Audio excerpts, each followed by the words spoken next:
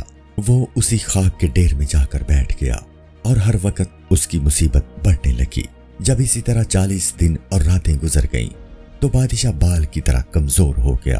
اس نے دروازے بند کر لیے اور اس پھانسی کے نیچے جا بیٹھا، کیونکہ وہ اس لڑکے کے عشق میں بیمار ہو چکا تھا۔ 40 دن تک کسی کو جرت نہ ہو سکی کہ بادشاہ سے بات تک کر سکتا۔ 40 دن بغیر کھائے پیے اور جاگتے رہنے کے بعد ایک روز بادشاہ نے اس لڑکے کو ذرا سی دیر کے لیے خواب میں دیکھا۔ اس کا چاند سا چہرہ آنسوؤں میں بھیگا ہوا تھا اور سر سے لے کر پاؤں تک خون میں غرق تھا۔ بادشاہ نے اس سے پوچھا کہ اے میری جان کو راحت دینے والی لطیف روح، تو سر سے پاؤں تک خون میں کیوں غرق ہے؟ اس نے جواب دیا کہ میں تمہاری دوستی کی وجہ سے خون میں غرق ہوں اور یہ سب کچھ تمہاری بے وفائی کی وجہ سے ہے۔ تم نے میری کھال کھنچوا دی، لیکن اے بادشاہ، میری تمہاری کون سی بات پر لڑائی ہوئی تھی؟ کیا ایک دوست اپنے دوست سے ایسا ہی سلوک کرتا ہے جیسا کہ تم نے مجھ سے کیا؟ میں کافر ہو جاؤں اگر کوئی کافر بھی ایسا سلوک کرتا ہو۔ کافر تک اس قسم کا سلوک روا نہیں رکھتے۔ میں نے کیا گناہ کیا تھا جو تم نے مجھے سولی پر چڑھوا دیا اور مجھے الٹا لٹکوا دیا؟ میں اب تم سے قطع تعلق کرتا ہوں، لیکن قیامت کے دن تمہارے اس فعل کی خدا سے داد لوں گا، یعنی فریاد کروں گا۔ جب عادل اور منصف خدا کی عدالت ظاہر ہوگی قیامت کے دن تو میرا انصاف خدا تم سے کرے گا۔ بادشاہ نے جب لڑکے کا یہ جواب سنا تو اس کا رنجیدہ دل خواب سے بیدار ہو گیا۔ اس کے جان و دل پر ایک آفت نازل ہو گئی اور اس کی مشکلات میں اور اضافہ ہو گیا۔ وہ دیوانہ ہو گیا اور بے قابو ہو گیا۔ اس پر کمزوری اور ضعف کا غلبہ ہو گیا۔ اس کا محل گویا پاگل خانہ بن گیا۔ اس نے با آواز بلند لڑکے کے فراق میں نوحے کرنے شروع کیے۔ وہ کہتا تھا کہ اے میری جان، تیری وجہ سے میرا دل خون ہو گیا ہے۔ اے لڑکے، تو نے مجھے دیوانہ کر دیا ہے۔ نہایت تکلیف پہنچا کر میں نے تجھے قتل کرا دیا۔ میری طرح کسی نے آپ کو برباد نہیں کیا ہوگا۔ جو کچھ میں نے خود کیا ہے وہ کسی نے نہیں کیا۔ اگر میں خون میں تڑپوں تو میرے لیے مناسب ہے، کیونکہ میں نے اپنے معشوق کو قتل کیا۔ اے لڑکے، آخر تو کہاں ہے؟ میری حالت اور میری دوستی کو ترک مت کر۔ تو میرے ساتھ برائی مت کر، اگرچہ میں نے تجھ سے برا سلوک کیا ہے، کیونکہ یہ سب میں نے اپنے سے ہی کیا ہے۔ میں اس قدر غمگین اور رنجیدہ تیری وجہ سے ہوں، اور تیرے لیے میں سر پر خاک ڈالتا ہوں۔ اے میری جان، میں تجھے کہاں ڈھونڈوں؟ میرے حیران دل پر رحم کر۔ اگر تو نے مجھ بے وفا سے ظلم و ستم کا سلوک دیکھا تھا، تو وفادار ہے، اس لیے تو مجھ پر جفا مت کر۔ اگر میں نے غفلت میں تیرا خون کر دیا، یعنی تجھے قتل کر دیا، اے لڑکے، تو کب تک مجھے قتل کرتا رہے گا؟ یہ غلطی مجھ سے بے خبری اور مستی کی حالت میں ہو گئی۔ میں دیوانہ ہو گیا اور میں نے یہ غلطی کر دی، یعنی تجھے قتل کرا دیا۔ اگر تو میرے سامنے سے یکایک غائب ہو جائے تو پھر میں دنیا میں کیسے زندہ رہ سکتا ہوں؟ تیرے بغیر ایک منٹ کے لیے بھی زندہ نہیں رہا۔ میری زندگی تیرے بغیر ایک آدھ لمحہ سے زیادہ کی نہیں ہے۔ میں بادشاہ ہو کر تیرے بغیر مرنے کو کھڑا ہوں، تاکہ تیرے اوپر سے اپنا خون قربان کر دوں۔ میں اپنی موت سے نہیں ڈرتا، لیکن میں اپنے ظلم سے جو تجھ پر کیا ہے ڈرتا ہوں۔ اگر میری جان ہمیشہ تجھ سے اپنے قصور کی معافی مانگتی رہے، تب بھی میں اس ایک گناہ کی معافی نہیں مانگ سکتا۔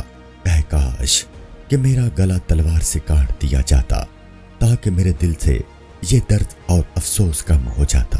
اے میرے پیدا کرنے والے خدا، میری جان اس حسرت میں جلی جا رہی ہے، اور میں سر سے پاؤں تک اس آگ میں جل رہا ہوں۔ مجھ میں اس جدائی کی طاقت نہیں ہے۔ میں کب تک اس کے عشق میں گلتا رہوں؟ اے انصاف کرنے والے خدا، میری جان لے لے، کیونکہ مجھ میں اور غم برداشت کرنے کی طاقت نہیں ہے۔ اتنا کہہ کر بادشاہ خاموش ہو گیا، اور اسی خاموشی کی حالت میں بے ہوش ہو گیا۔ آخرکار مہربانی کا پیغامبر پہنچا، اور شکایت کرنے کے بعد شکر پہنچا۔ جب بادشاہ کا غم اور رنج حد سے زیادہ بڑھ گیا، وہاں وزیر چھپا ہوا اسے دیکھ رہا تھا۔ وہ جا کر پوشیدہ طور پر اپنے لڑکے کو لے آیا، اور پھر اسے بادشاہ کے پاس بھیجا۔ وہ پردہ سے نکل کر اس طرح باہر آیا جس طرح کے بادلوں سے چاند نکلتا ہے۔ وہ بادشاہ کے پاس روئی اور تلوار لے کر گیا۔ بادشاہ کے سامنے زمین پر گر پڑا، اور بارش کی طرح اس کے آنسو بہہ رہے تھے۔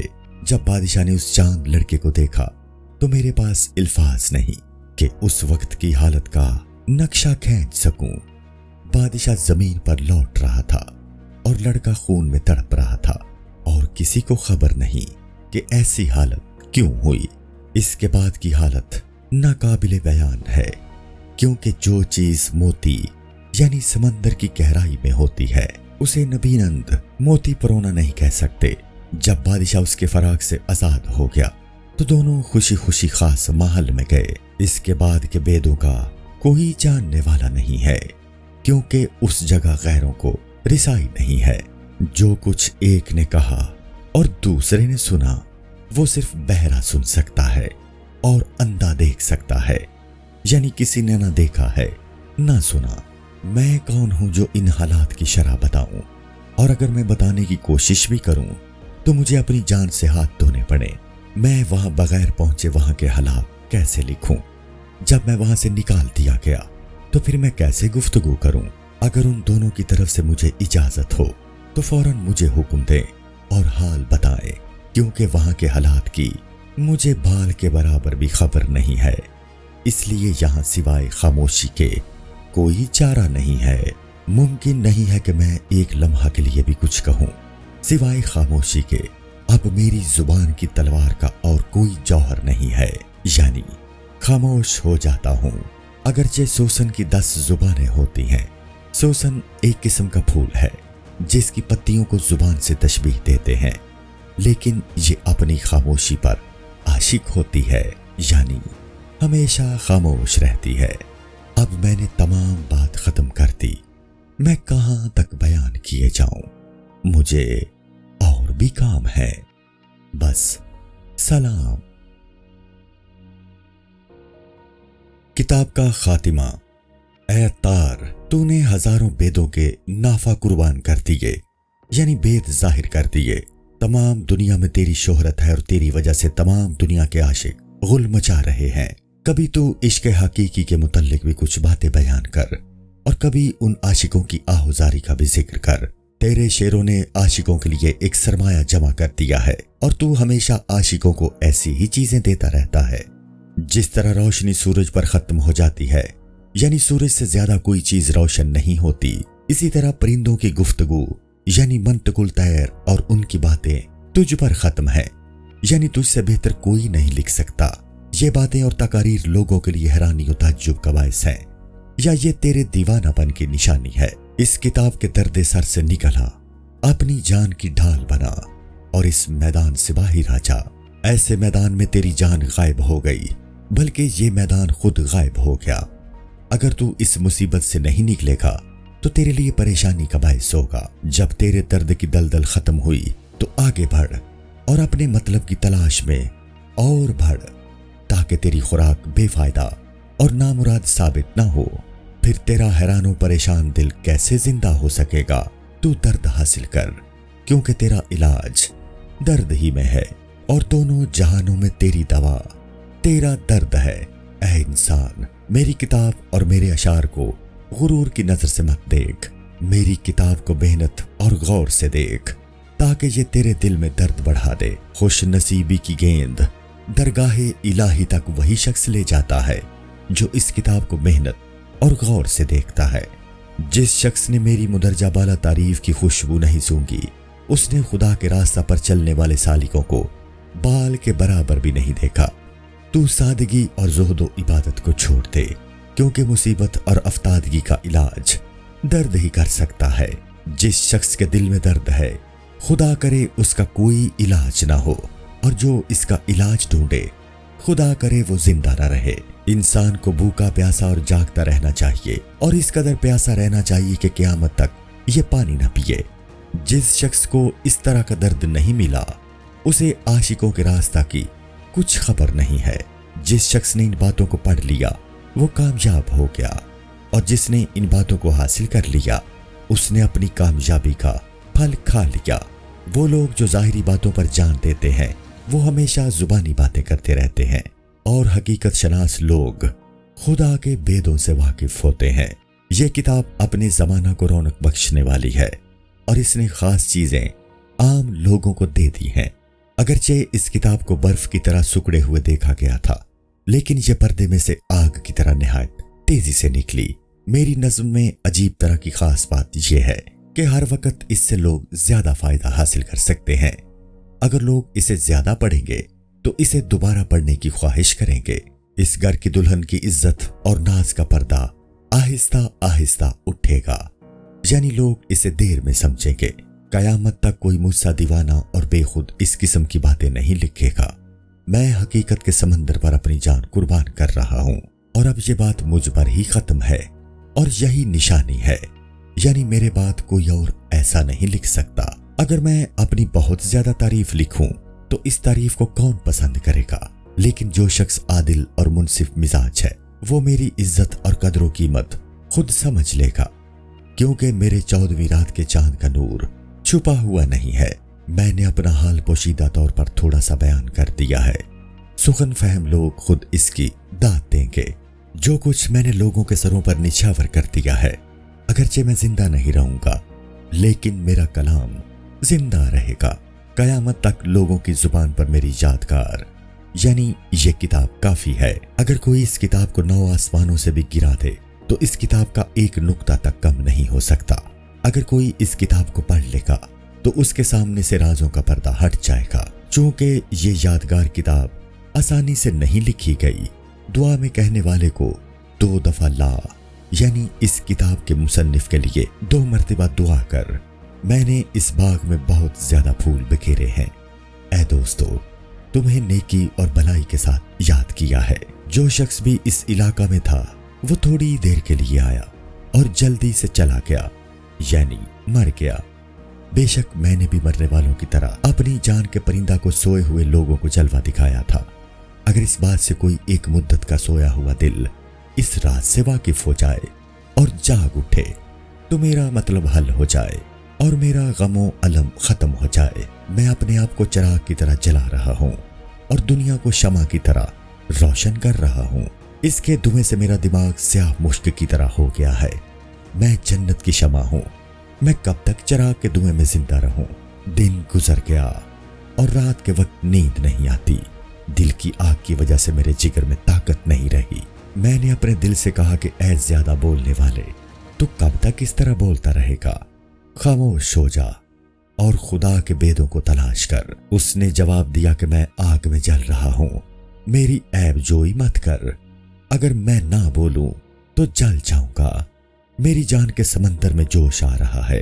میں ایک گھڑی کے لیے بھی کیسے خاموش ہو سکتا ہوں؟ میں کسی پر فخر نہیں کرتا، میں اپنے آپ کو اس میں مشغول رکھتا ہوں۔ اگرچہ میں اس درد کی وجہ سے دل کھو چکا ہوں، میں کہاں تک کہوں؟ میں اس قابل نہیں رہا۔ اگر یہ بیہودہ افسانہ ہے تو کیا ہے؟ اور اگر یہ میرے فخر کی داستان ہے تو کیسی ہے؟ جس شخص کا دل ان بیہودہ باتوں میں مشغول ہو گیا، اس سے کوئی کام نہیں ہو سکتا، کیونکہ اس کی باتیں پرانی ہو گئی ہیں۔ اس غم سے نجات حاصل کرنی چاہیے اور ان تمام بیہودہ باتوں سے توبہ کرنی چاہیے۔ میں کہاں تک کہوں؟ میری جان جوش و خروش میں تھی، اب مجھے اپنی جان قربان کر دینی چاہیے اور خاموش ہو جانا چاہیے۔